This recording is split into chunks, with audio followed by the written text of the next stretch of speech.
Hello, ladies and gentlemen. I'm Atano Circus, and this is the first episode of Behind the Editor, where I'm going to go into the work, inspiration of, and the progress I am making forward in the multiplayer online battle arena game that I have designated for the war game called Skirmishers. The first thing is a bit of history. Skirmishers is heavily inspired off of a game that I saw made by the editor called Lane Push. In Lane Push, you had 3 heroes in a single lane with units that were constantly rallied out, similar to this castle. Heroes were predetermined by the slot that the player occupied upon their entrance, and that while there wasn't much of an item skill or balance between the heroes, it was interesting enough and different enough from existing MOBA copy attempts that I thought it would be worth making my own effort into making it better and making an idealized version of it. First thing we're going to go over after that are things that make Skirmishers similar to existing MOBAs. Notice here that in the top right we have 3 houses, all called Team 1 heroes, with the hover text Team 1 for players 1, 3, and 5. This is mirrored on the upper left side for houses for players 2, 4, and 6. Notice as we go over here a couple of things up in the top right. We have no gold, and we have no units, yet we have 2 maximum supply.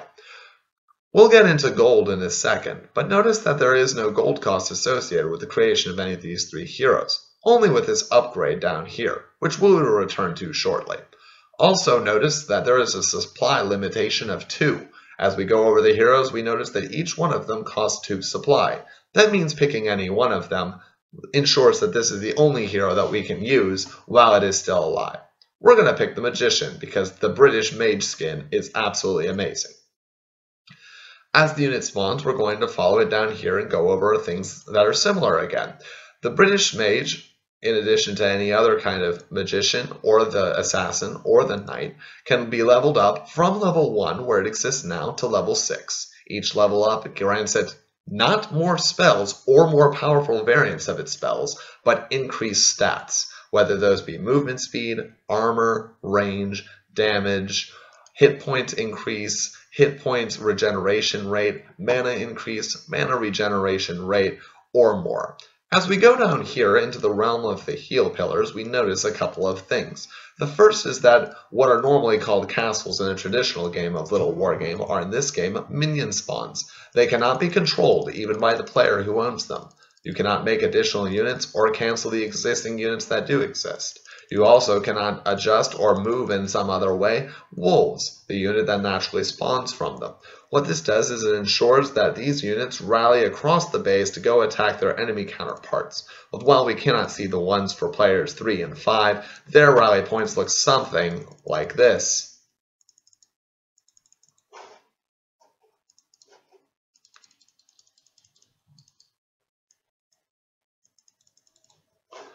On towards the enemy base. Notice also the heal pillars. While they are an existing staple in other MOBAs, in the Skirmishers, the heal pillar, whether it be called the fountain, the well, etc., in other games it cannot be destroyed. In this game it can be. Once it is destroyed, the benefits that it gives you of highly increased hit point regeneration and mana regeneration will be nullified. Past that, we have a supreme tower lighting behind each one of the minion spawns as a final line of defense. It's important that we keep our minion spawns alive, as it not only generates the wolves or other units that rally across to attack our opponents, it also is responsible for generating the supply that allows us to make more heroes. If your minion spawn dies and your hero is dead, you cannot spawn a hero, as you will not have the necessary supply to do so. So, that being said, let's again talk about some things that make Skirmishers a little bit different, and these are by design. As you just saw, the mage and other heroes are capable of leveling up, starting from level 1 and going up to level 6. However, unlike traditional MOBAs, if a hero is to die, it does not respawn with the levels that it had before. This actually can create quite an interesting scenario where you have a very powerful hero who, when it dies, resets the play count to put you in an inferior location to where you were before. Just to prove the point, let's take our level 2 magician and watch him die.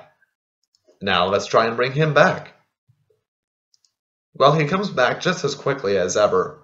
We'll be sad to see that he is only level 1. Oh, sad day. So, Now that we finally got past some of the basics, let's get into something a little bit more complex. So if heroes die, then what actually causes the game to end? Well, it is planned right now in Skirmishers that what causes the game to end is not the hero being very highly leveled or overpowered compared to the opponents, nor is it even that the hero is equipped with items as we would normally see in a MOBA.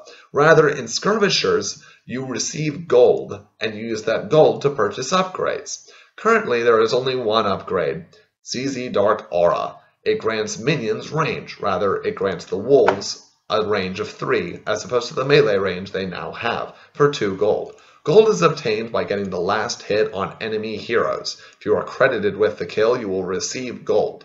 Once you receive that gold, you can spend it on upgrades, such as the Dark Aura.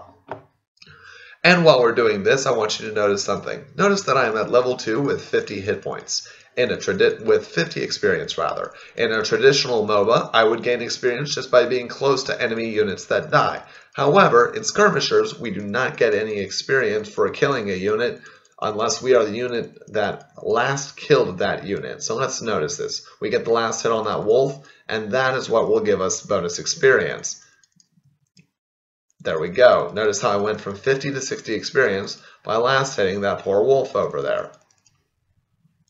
So, that being said, let's notice another thing.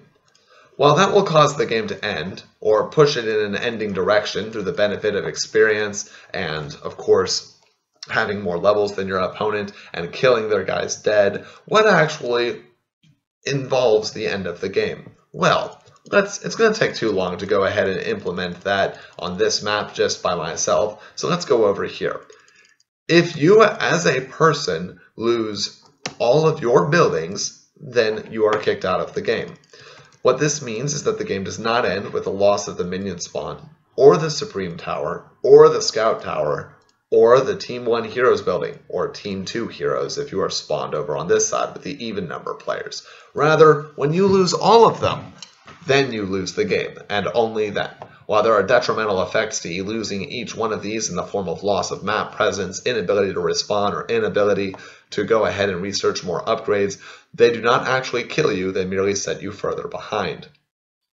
So, we talked about what Skirmishers is, how to get experience, what the heroes are, what exists now, and things of that nature as a tower goes down. So let's talk about something a little bit more interesting, a little bit more future-minded. Let's talk about what's going to change. So, you will notice right now, immediately, up in Team 1 Heroes, mirrored over on the left side by Team 2 Heroes, that there are only 3 heroes listed here. You will also notice that there is only one upgrade that currently exists for the game. We will move the number of heroes from 3 to 4 that can be bought without any gold. And we will increase the number of upgrades as well to do such things as give minions additional damage, make them faster, make your hero able to level up one of their unique skills, or things of that nature. Other things that we will add to the game are heroes that can only be bought by gold, which again, gold is obtained by slaying an enemy hero and being credited with the last hit. So, while these heroes will naturally be more powerful than the existing free heroes that only take up supply, you will not be able to recover the loss of gold in the event that they pass on. Also, the additional stacks of minions or improved heroes in-game, rather than improving items to improve a single existing hero in-game, will be the main focus and impetus for causing the end of the game. If it turns out that there is no or limited comeback potential in Skirmishers due to the way that gold stockpiles in from kills to give a monetary advantage that then steamrolls into better upgrades, if this is found to be too excessive or too negative or reduces the ability for comebacks to happen, more aspect will be added into the game to improve these factors. So, there we have it. That's Skirmishers. This is the gameplay that you've been looking at. Now let's go do what the series says and go behind the editor. Alright, so let's load up Skirmishers, shall we? Observant eyes may have noticed, look at all the copies. Observant eyes may have noticed that some of the names of the abilities or of the units in Skirmishers start with a Z. Let's go to the data field and see why that would be. and to abilities, where most of the custom abilities or modified abilities are spent. Notice that all of these abilities, as well as upgrades or modifiers, are listed in alphabetical order. Without any kind of notation, it would be exceptionally difficult without memorizing each one of our abilities to know which ability we modified, where it is, or what it is, and to access it quickly.